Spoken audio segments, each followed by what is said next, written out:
Washington, AP, Joe Biden entered the Democratic primary promising, from day one, to reject campaign cash from lobbyists. "I work for you, not any industry," he tweeted. Yet hours after his April campaign kickoff, the former vice president went to a fundraiser at the home of a lobbying executive.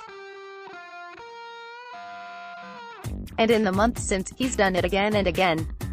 It's hard to quantify how much Biden has raised from the multi-billion-dollar influence industry, but the roughly $200,000 he accepted from employees of major lobbying firms is far more than any of his rivals have received, according to a review of campaign finance data by the Associated Press.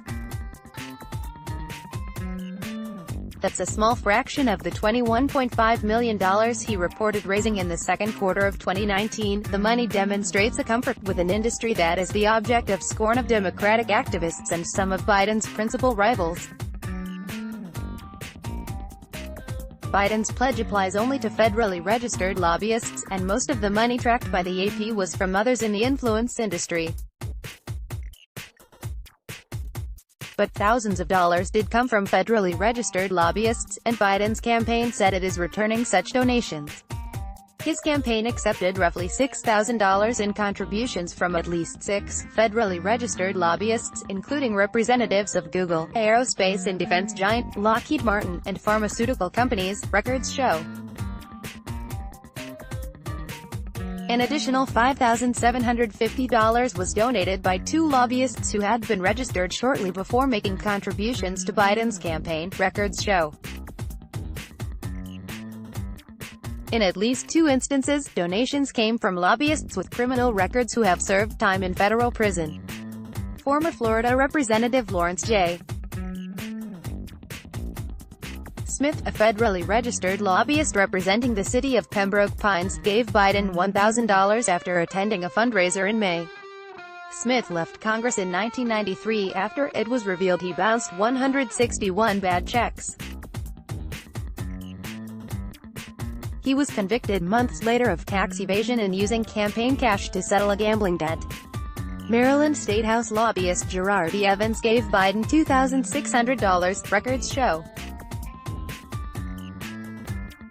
He was sentenced to 30 months in federal prison in 2000 after being found guilty of participating in an elaborate fake legislation scheme that bilked clients out of more than $400,000 in lobbying fees, according to court records. Excluded from Biden's pledge are lobbyists who work at the state level and those who lobby, or supervise lobbyists but do not meet the legal threshold requiring them to register. Spokesman Matt Hill said in a statement that Biden will fight the influence of corporations and special interests in our political system, which is why his campaign refuses donations from corporations, their PACs, and federal lobbyists. Biden's approach contrasts sharply with Sen's Elizabeth Warren of Massachusetts and Bernie Sanders of Vermont, who have built their campaigns around a vow to reject big money in politics. Both have sworn off big-dollar fundraisers, while Biden has embraced them. "Such an embrace doesn't mean your positions are up for sale," said John Wunderlich, executive director of the Sunlight Foundation, a nonpartisan group that advocates for government transparency. "But it can certainly change what issues seem the most salient and whose voice gets heard." Biden is not alone in accepting contributions from the influence industry. President Donald Trump vowed to drain the swamp, but has since reaped contributions from powerful industries with business before his administration. And many of Biden's Democratic rivals have made similar pledges that also include subtle caveats and omissions. Still, he collected about $30,000 more from employees of top lobbying firms than California Sen. Kamala Harris and roughly $100,000 more than South Bend, Indiana, Mayor Pete Buttigieg, both of whom made similar pledges but have been in the race longer than him. Every other White House hopeful received far less.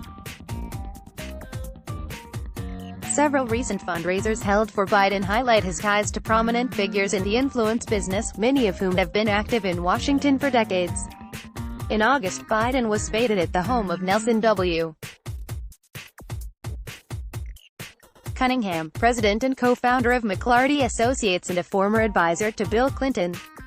The global public affairs firm represents Chevron, General Electric, Walmart and Uber, but notes on its website that the list only includes the ones we can mention. Several days before, Biden attended a fundraiser at the Rehoboth Beach, Delaware, home of Peter Shields, the leader of Washington-based Wiley Rein, a firm with recent lobbying clients that included his campaign kickoff fundraiser was at the Philadelphia home of David L. Cohen, a Comcast executive who oversees the telecom giant's lobbying operation. Biden's campaign says the fundraiser hosts are not registered lobbyists and often have diverse work portfolios that include much more than government relations. But they are also players in the influence game. Biden's pledge to reject money from lobbyists is a change for him. Before he entered the 2020 race, his American Possibilities Political Action Committee had no such prohibition. The PAC, which Biden used to finance his political activities after leaving the White House in 2017, accepted at least $113,000 from at least a dozen current and formerly registered lobbyists, in addition to more than 30 others who work in the influence industry, records show. Among them are representatives for Boeing, Apple, the NFL, Facebook, General Motors and the National Association of Mortgage Brokers, as well as other representatives of the big pharmaceutical, tech, telecom and financial services companies, records show. One of the top recipients of money from the PAC was a company Biden created. His campaign says the $137,000 routed to Biden's company, Celtic Capri, was used to pay or reimburse aides for work, such as during last year's midterm elections when Biden kept up an aggressive campaign schedule. Yet the move is commonly used to avoid disclosing how political money is spent. Because the money was routed to Celtic Capri, campaign finance records don't detail the end recipient of the payments, which are listed as reimbursements or staff support. Around the same time, Biden collected $425,000 in salary from Celtic Capri, according to a financial disclosure. A DAV Noti, a former Federal Election Commission attorney, said the use of limited liability companies such as these is a growing problem. The ultimate recipients of the money aren't disclosed. Sometimes it's for legitimate, or quasi-legitimate, reasons. And sometimes it's for illegitimate reasons. Let's block ads. Why?